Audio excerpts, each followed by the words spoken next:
दोस्तों नमस्कार, आप सभी का हमारे YouTube चैनल पर स्वागत है। तो हमारे YouTube चैनल पर क्लास 12th की बायोलॉजी चल रही थी। इसके अंतर्गत आज हमारा एक नया चैप्टर स्टार्ट हो रहा है जो आपका होता है मानव कल्याण में सूक्ष्म जीव। ये चैप्टर आप लोगों के लिए बहुत ज़्यादा महत्वपूर्ण होता है क्योंकि ये चैप्टर छोटा भी है और साथ ही में इस चैप्टर से बहुत सारे क्वेश्चन भी आपके बोर्ड परीक्षा में आते हैं। तो इसलिए सभी वीडियोज़ को अच्छे तरीके से ध्यान देना क्योंकि ये चैप्टर आप लोग के लिए बहुत ज़्यादा ईजी पड़ेगा। आप लोग पढ़ोगे तो आप लोग को सभी चीज़ें अच्छे तरीके से समझ में आ जाएंगी। साथ ही में मैं आपको बताना चाहता हूँ, अगर आपको इसी प्रकार से फिजिक्स, केमिस्ट्री प्लस बायोलॉजी के सभी चैप्टर्स के notes plus important question answer चाहिए तो डिस्क्रिप्शन में मेरा व्हाट्सएप नंबर मिल जाएगा। आप लोग मुझसे कांटेक्ट कर लेना। मैं आप लोगों को डेमो नोट्स भेज दूंगा, आप लोग देख लेना। और अगर आपको डेमो नोट अच्छा लगता है तो आप लोग हमारा बैच ज्वाइन कर सकते हैं। इसका चार्ज केवल 149 है।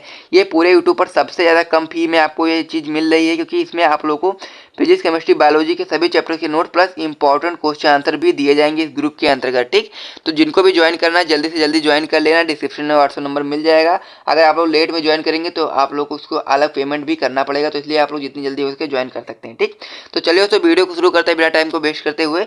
तो अगर आप लोग हमारे चैनल पर पहली बार विजिट कर रहे हैं ड्रीम लाइट एजुकेशन चैनल पर, तो आप लोग हमारे चैनल को सब्सक्राइब कर लीजिए। साथ ही में वीडियो को लाइक भी कर दीजिए अगर आपको वीडियो पसंद आता है। ठीक, तो हमारा नया चैप्टर स्टार्ट हो रहा है मानव कल्याण में सूक्ष्म जीव। ये चैप्टर आप लोग के लिए बहुत ज़्यादा महत्वपूर्ण है और ये 4 से 5 लेक्चर में आपका पूरी तरीके से चैप्टर समाप्त हो जाएगा। इजी चैप्टर है और साथ ही में बहुत ही अच्छे तरीके से मैं आपको समझा भी दूंगा। ठीक, तो वीडियो के अंत तक बने रहना सभी चीज़ों को अच्छे तरीके से समझने के लिए। अगर आप लोग बैच ज्वाइन नहीं करना चाहते तो आप लोग इन सभी चीज़ों को नोट भी कर सकते हैं। ठीक, और इनसे पहले के जितने भी आपके चैप्टर थे उन सभी का आपको कह सकते हैं कि जो फ्री में नोट्स अपलोड भी कर दिया गया क्लास 12 बायोलॉजी का, तो उसे भी आप लोग देखना चाहें तो देख सकते हैं। ठीक, तो चलिए तो वीडियो को शुरू करते हैं बिना टाइम को वेस्ट करते हुए।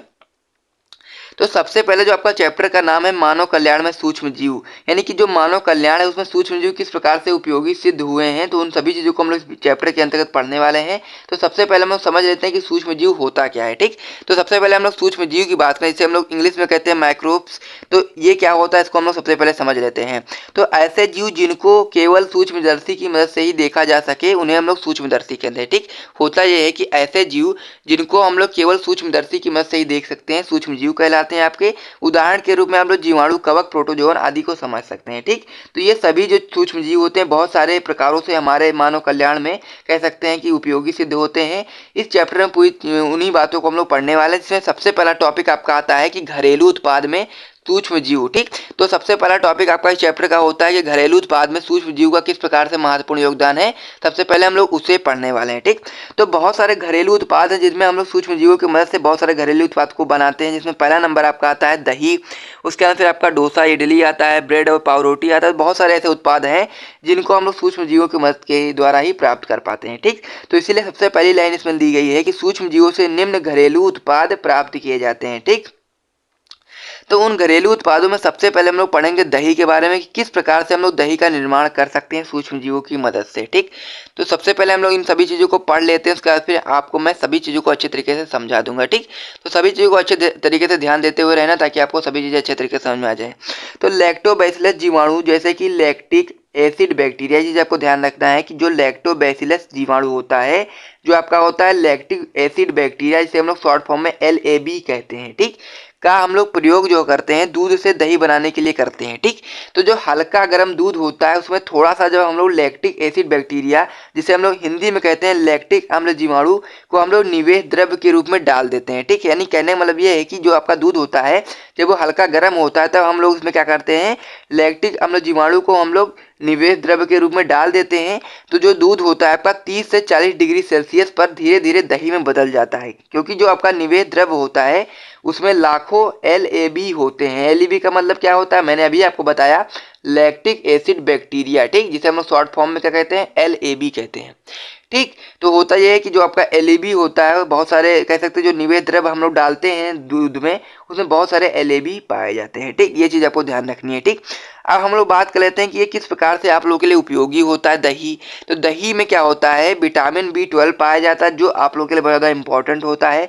साथ ही में LEB शरीर में पाए जाने वाले हानिकारक जीवाणु को नष्ट कर देता है। ये चीज़ आपको ध्यान रखनी है कि जो आपका LEB जो आपका जीवाणु होता है वो आपके शरीर में जो भी जीवाणु पाए जाते हैं उनको नष्ट कर देता है, हानिकारक जीवाणु को। ठीक, तो इसलिए दही को खाना आप लोगों के लिए इंपॉर्टेंट है, तो आप लोग उसे खाया करिए और साथ ही में ये इम्पॉर्टेंट इसलिए भी है क्योंकि ये आपका LAB जीवाणु से बनता है और साथ ही में ये LAB जो जीवाणु होते हैं आपके शरीर में हानिकारक जीवाणु को नष्ट कर देता है। तो दही के बारे में जितनी भी बातें थी सभी चीज़ों को मैंने अच्छे तरीके से आपको समझा दिया है। अगर आपको यहाँ तक सभी चीज़ों अच्छे तरीके से समझ में आ गई है तो वीडियो को एक बार लाइक कर दीजिए, फिर हम लोग आगे बढ़ते हैं। ठीक, तो अब हम लोग दूसरे उत्पाद की ओर बढ़ते हैं। जो आपका दूसरा उत्पाद होता है घरेलू उत्पाद, उसके बारे में हम लोग पढ़ेंगे। तो हमारा दूसरा उत्पाद होता है डोसा, या फिर हम लोग उसे इडली भी कहते हैं। तो डोसा इडली किस प्रकार से बनाया जा सकता है हम लोग उसे पढ़ने वाले हैं। ठीक, तो वीडियो के अंत तक बने रहना, सभी चीज़ें आपको अच्छे तरीके से समझ में आ जाएंगी। तो होता यह है कि इसमें दाल व फिर चावल के आटों को हम लोग क्या करते हैं, बैक्टीरिया द्वारा किण्वित किया जाता है। ठीक, इसमें क्या करते हैं हम लोग, दाल होता है या फिर चावल होता है, उसके आटे को हम लोग क्या करते हैं, बैक्टीरिया के द्वारा किण्वित किया जाता है, जिससे आटे में से CO2 निकलने लगती है। चीज़ आपको ध्यान रखना है कि जो आपका दाल या फिर चावल का आटा होता है उसे बैक्टीरिया द्वारा किण्वित किया जाता है, जिससे आटा जो होता है उसमें से CO2 निकलने लगती है। इससे आटा ढीला व फिर मुलायम हो जाता है, क्योंकि किण्वन एक प्रकार का अवायवीय श्वसन है जिसमें शर्करा का अपूर्ण ऑक्सीकरण होता है। इन सभी चीज़ों को आपको अच्छे तरीके से ध्यान रखना है। और CO2 जो आपका होता है उप उत्पाद के रूप में निकलती है।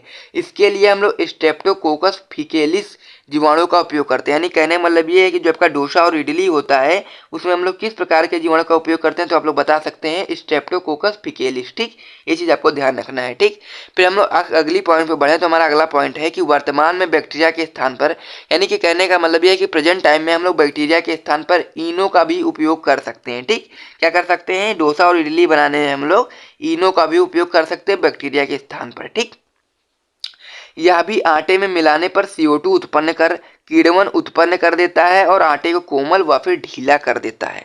तो ये सभी चीज़ें आपको अच्छे तरीके से समझ में आ गई होंगी इस बारे में, यानी कि डोसा और इडली के बारे में भी। तो अब आपको पता चल गया होगा कि डोसा और इडली को हम लोग किस प्रकार से बना सकते हैं घर पे ही, और किस प्रकार से घरेलू उत्पाद में आपका जो जीवाणु होता है या फिर कह सकते हैं कि सूक्ष्म जीव होता है वो किस प्रकार से महत्वपूर्ण होता है, ये आपको समझ में आ गया होगा। ठीक, अब हम लोग नेक्स्ट उत्पाद की ओर बढ़ते हैं। तो हमारा अगला उत्पाद कौन सा है उसे भी हम लोग समझ लेते हैं।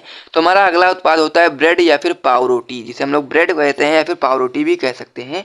तो ब्रेड या फिर पाव रोटी का निर्माण किस प्रकार से किया जाता है सूक्ष्म जीवों की मदद से, अब हम लोग उसको पढ़ने वाले हैं। ठीक, तो सबसे पहले क्या चीज़ लिखी गई है कि ब्रेड निर्मित करने के लिए गेहूं के आटे में सैक्रोमाइसीज सेरेवेसी नामक कवक डाला जाता है। ठीक, ये चीज़ आपको ध्यान रखनी है कि जो आपका आटा होना चाहिए गेहूं का वो कैसा होना चाहिए, गूंदा हुआ होना चाहिए। और गूंदे हुए आटे में हम लोग क्या डालते हैं, सैक्रोमाइसीज सेरेवेसी नामक कवक डालते हैं। ठीक, ये चीज़ आपको ध्यान रखना है।